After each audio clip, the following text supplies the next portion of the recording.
His name is Oliver Queen. For 5 years, he was stranded on an island with only one goal: to get off the island. Now he will have to fulfill his father's dying wish and use the list of names he left him to bring down those who are poisoning his city, Star City. To do this, he'll have to become something, someone else.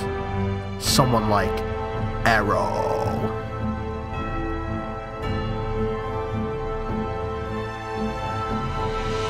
Derp. Derpity derp derp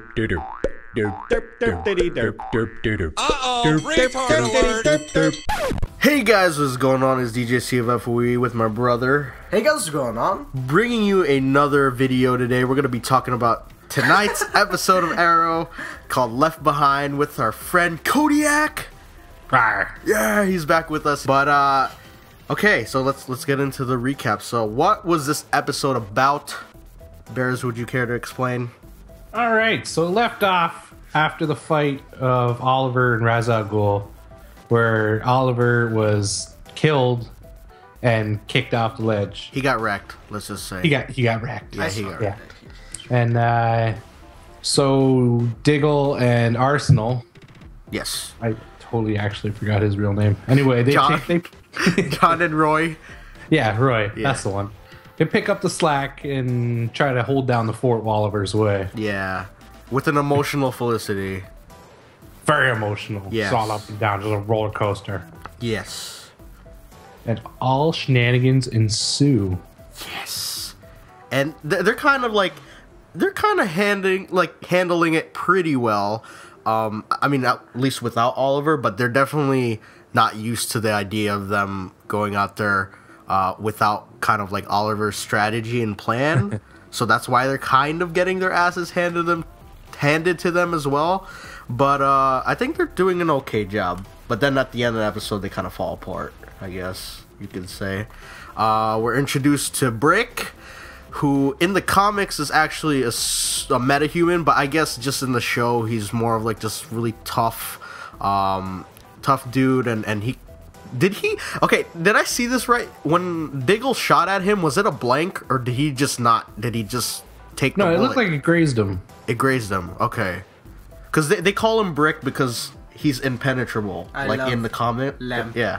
Sorry. But yeah, so with that being said, there's a couple questions. Do you think Diggle and Arsenal will continue this even without Oliver? And do you think that they'll be more prepared, or what? What do you think? I think they'll want to, and they'll try their best to.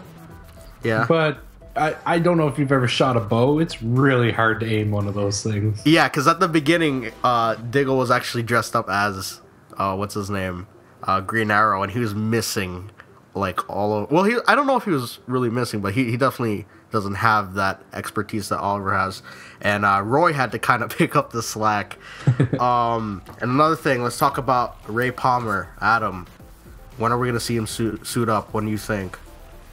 Oh, no, it looks like he's having quite a bit of trouble just getting the suit to power up, right? Yeah. He's trying to get Felicity to help, but Felicity is being all, I don't want anybody to die. Yeah. I'm my own monster. Dude, I felt so bad for her throughout the whole episode. Oh, dude, feels. Yeah. Because she wanted to believe that he was going to make it. And then Merlin coming about and saying that he's dead. I saw the sword, and here's the sword. And you can test the sword, and there's blood on the sword. And it's Oliver's, and he's dead. That's pretty much what I got out of that part.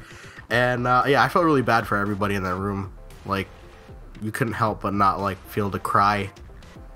Malcolm Merlin is a mystery to me. Like, Yeah. I want to believe he's a bad guy, but there was something about the way he reacted to Oliver's death. Yeah. It's like he actually expected him to beat Raz Yeah. and clear his debt. Yeah, Like, he yeah. wasn't expecting him to die. Huh. That is actually true. But the dude can act, so we don't really know if those were, like, tears, like, that were genuine or if they're fake. Knowing... He's kind of like how Lex Luthor is to Clark. He's just a pain in his ass the whole time.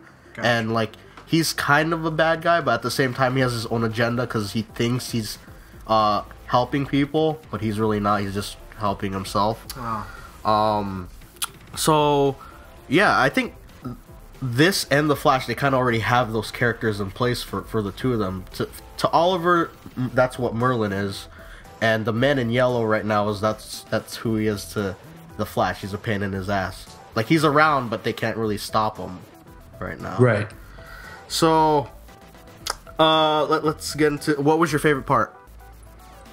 I think it'd have to be Diggle trying to use the bow right at the beginning there. Yeah, that was probably one of mine. Mine was actually like Roy, kind of like pretty much all the parts where Roy was stepping up and like trying to protect Diggle when they went into the place where all those bad guys were. Yo, did you see that kickoff he did at the end of that pipe, man? That was amazing. Crazy.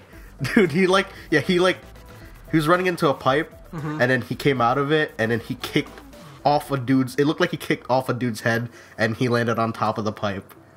That was epic.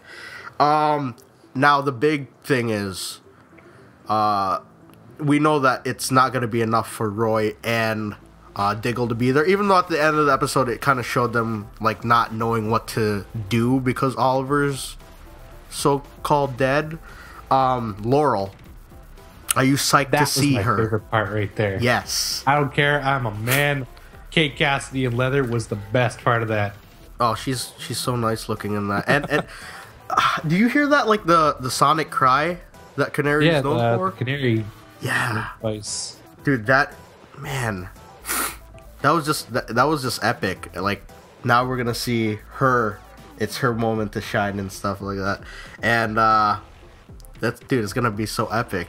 And that's what I think is gonna happen. It's gonna be like a mini Justice League thing, and the three of them are just gonna pick up slack while Oliver's resting or whatever the hell. Hell yeah! And another thing. How long do you think it's gonna take for Oliver to come back and be the Green Arrow again? Because at the end there we see that he is alive. Yeah.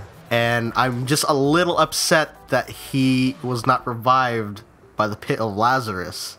But it's kind of cool that he came back anyways, and that we see Tatsu and Maseo, or Katana as you call him. Yeah. But yeah, how long do you think it'll take for him to recover and come back?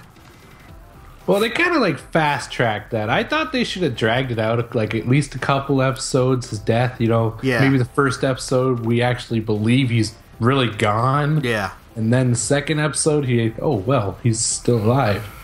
So they seem to be fast-tracking it. So I'd say, maybe a couple episodes or so. Yeah. You can't have the show without Arrow, right? Yeah, that's true.